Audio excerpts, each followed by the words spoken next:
If you're like most people, the news coming out of the Gaza Strip and the West Bank lately has probably felt, well, overwhelming, Yeah, confusing, and frankly, often heartbreaking. absolutely. It's a lot to process. Yeah, and we've actually been asked to do a deep dive into what's been happening, specifically looking at this escalating humanitarian crisis and the really intense military operations. We've got quite a stack of sources here, different perspectives. We do, and our mission today really is to try and unravel some of these complex and sometimes, conflicting stories. We're looking at the 2025 Gaza Strip aid distribution killings and also the 2025 Israeli military operation in the West Bank. And also the international side of things, right? Yeah. Diplomacy, accountability, effort. Exactly. Things like Canada's plan to recognize a Palestinian state, this Hague group trying to push for accountability, and Ireland's interesting bill on occupied territories. Mm. So the goal for you listening is to pull out the key insights, the most important nuggets, so you can feel genuinely informed without, drowning in the details. It's August 2025, and things are, well, escalating fast, a deepening crisis. A very difficult situation on the ground. Okay, let's start with Gaza. Let's unpack that crisis first. Our sources are highlighting something truly devastating. Since May 27th, 2025, over 1,373 Palestinian civilians trying to get aid have been killed. Thousands more wounded. And what's really striking, as you mentioned, is where this is happening. Right. Where exactly? Well, the majority of these incidents, 859 of those killings by the end of July 2025, happened near these new aid distribution sites. They're run by the Gaza Humanitarian Foundation, the GHF, GHF, okay. and the UN High Commissioner for Human Rights, the OHCHR.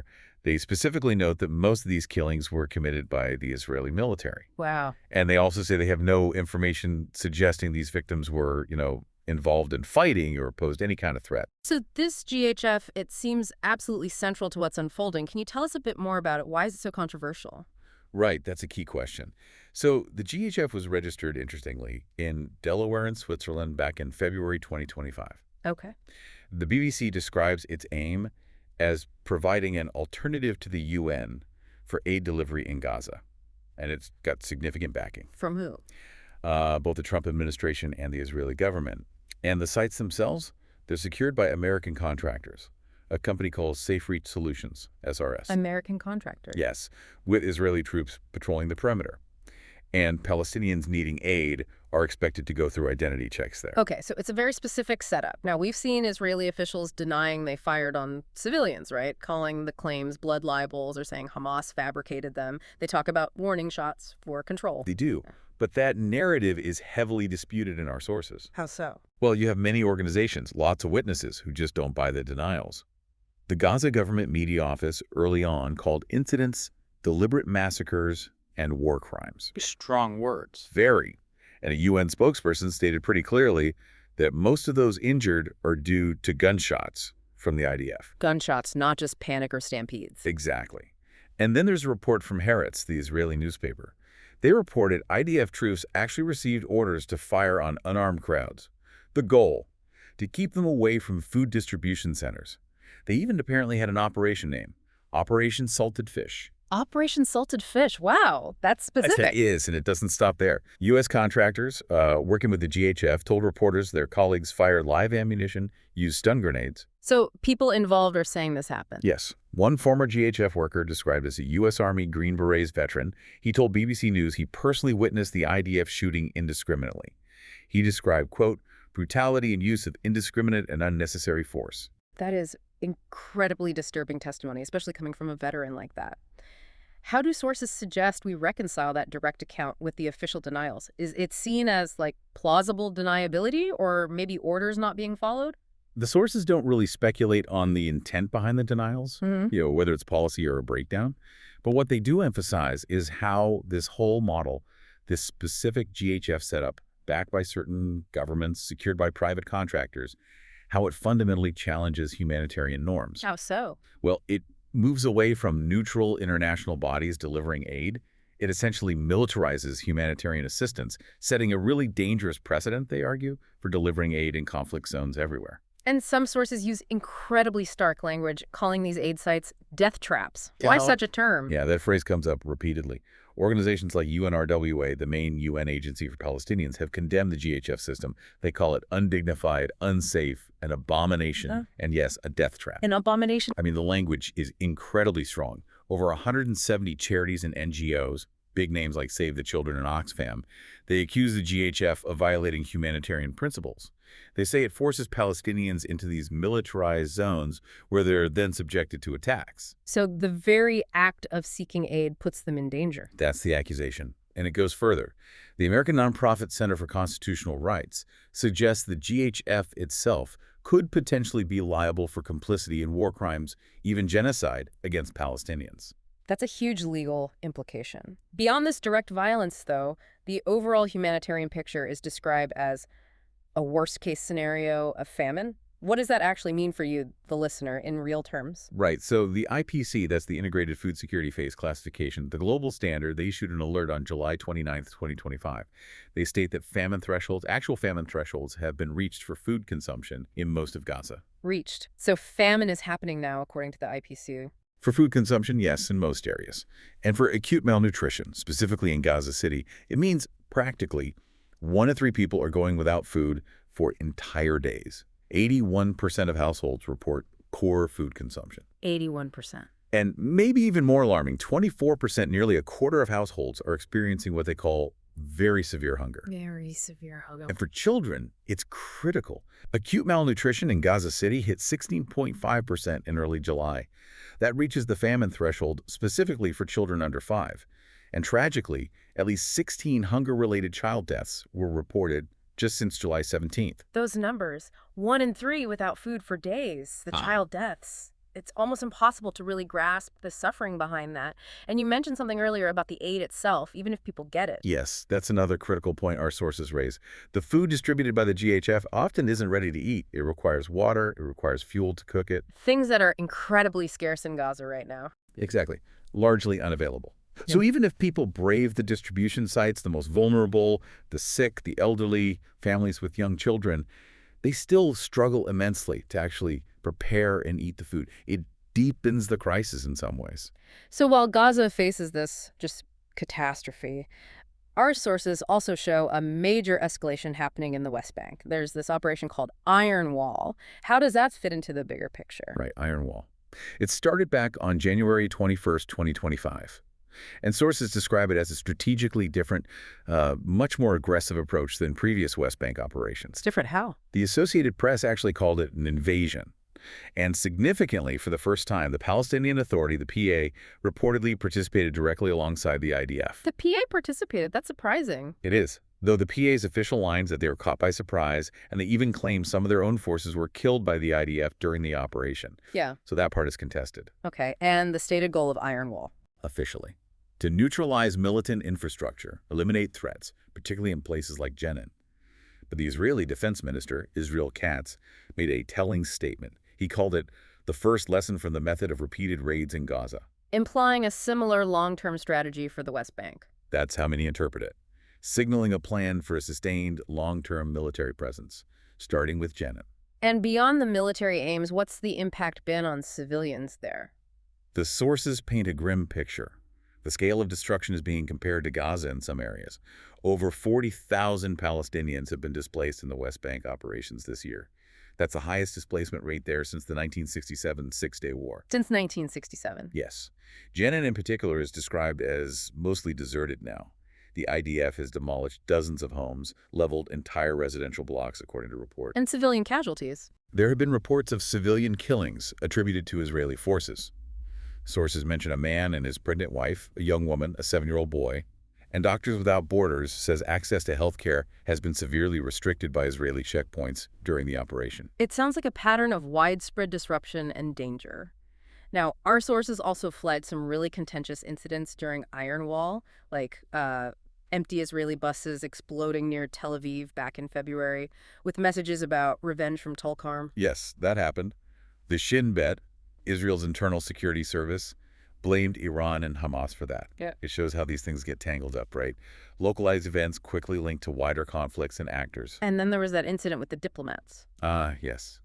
In May 2025, a group of European, Arab, and Asian diplomats were on a humanitarian mission in Jenin, and they were fired upon by the IDF. Fired upon diplomats. That's what the reports say.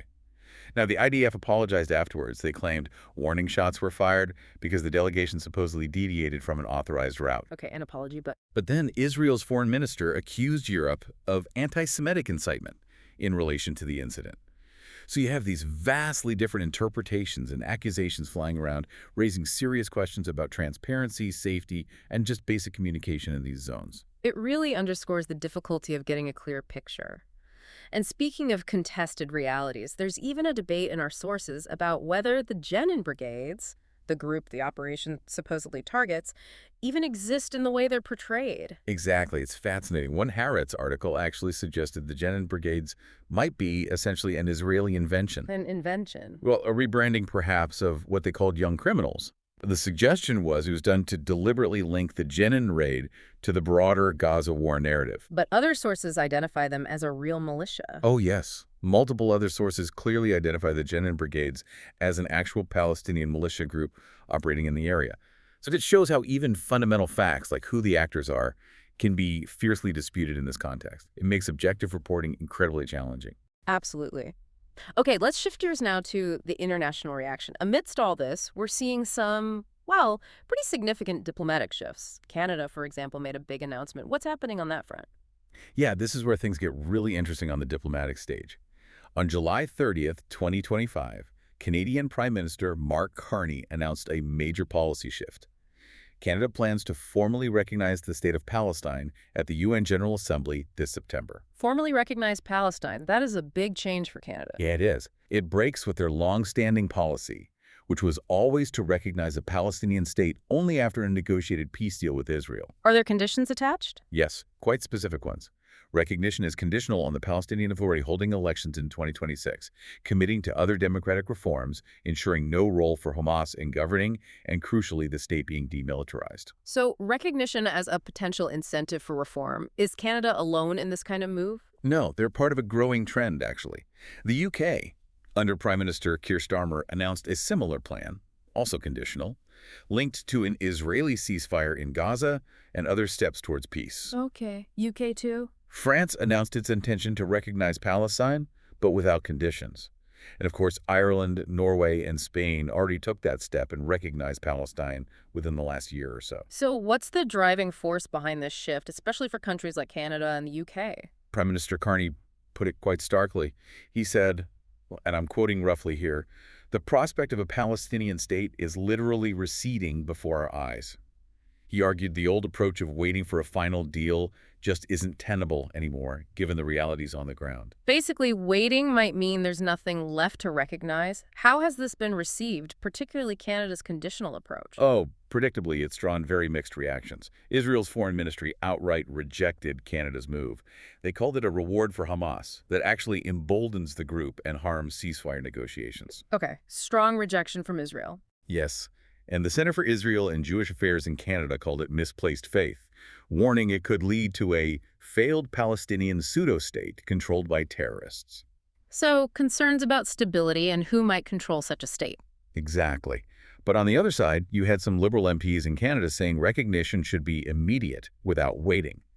And the NDP, another party, welcomed the decision, but felt it should have happened much sooner. It definitely sounds like a move carrying significant political weight and risk. While some see it as maybe a necessary step to preserve the possibility of a two-state solution, others clearly fear it could backfire, maybe embolden groups like Hamas, as Israel suggests.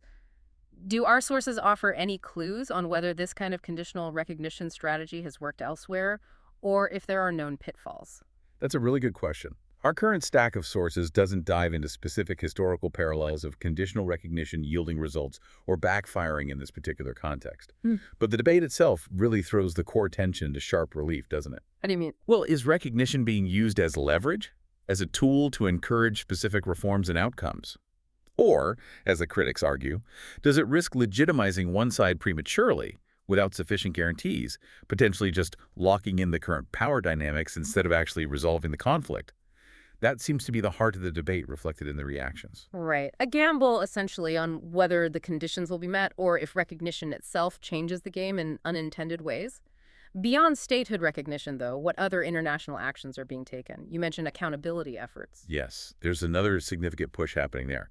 A coalition of countries, calling themselves the Hague Group, met in Bogota, Colombia in mid-July 2025. The Hague Group. Mostly Global South countries, right? Mostly, yes. And they announced several concrete steps aimed at holding Israel accountable for actions related to the occupation. Like what?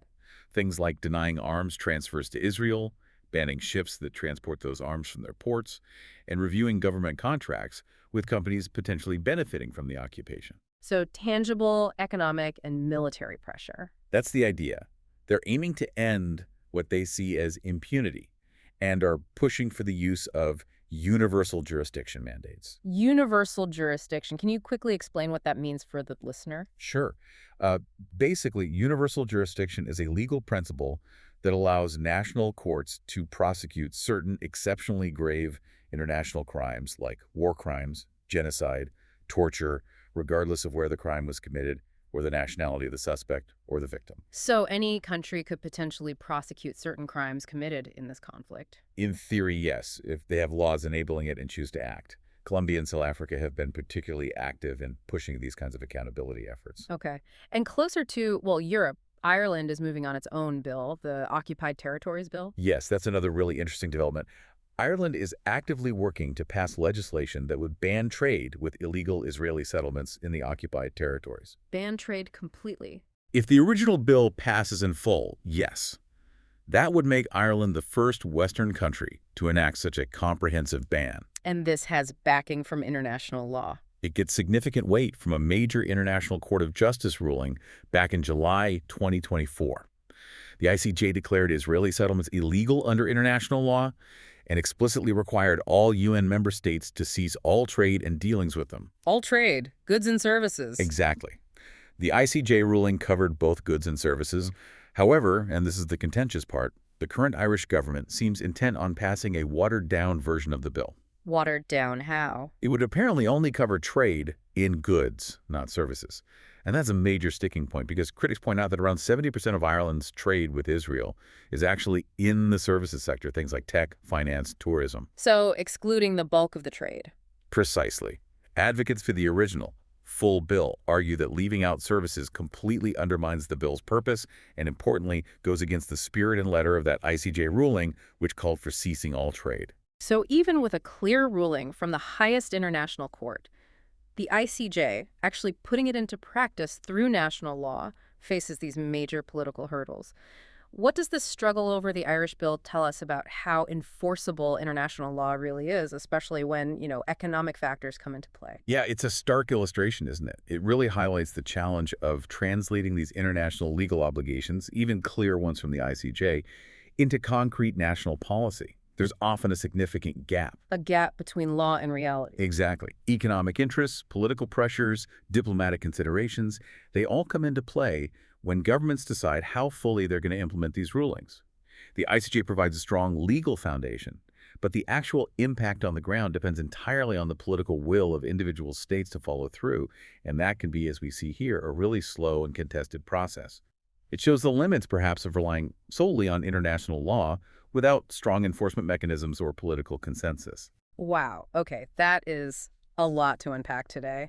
We've covered intense military operations in Gaza and the West Bank, a truly profound humanitarian crisis unfolding, and this really complex web of international diplomacy, shifting stances on statehood, and these pushes for legal accountability. It's certainly clear, looking at all these sources together, that the events in Gaza and the West Bank aren't just isolated incidents, are they? They're deeply interconnected, part of a much broader, longer struggle over land, resources, security, self-determination. And the conflicting stories are everywhere. Absolutely.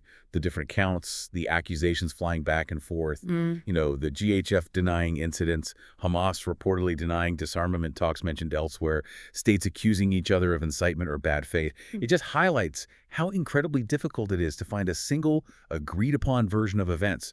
The narrative itself is contested ground. So after hearing all this, what does it mean for you, the listener, as you try to follow these critical, often upsetting global events? Well, I think this deep dive really shows how, even when you have detailed sources, even first-hand accounts, the truth of a situation like this can be incredibly elusive, fragmented, and, as we said, highly contested. Yeah. So maybe the final thought to leave you with is this.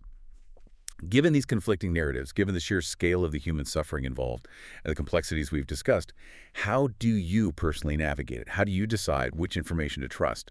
And perhaps more fundamentally, what responsibility do you feel, if any, to engage with and understand these incredibly complex, deeply polarized global issues?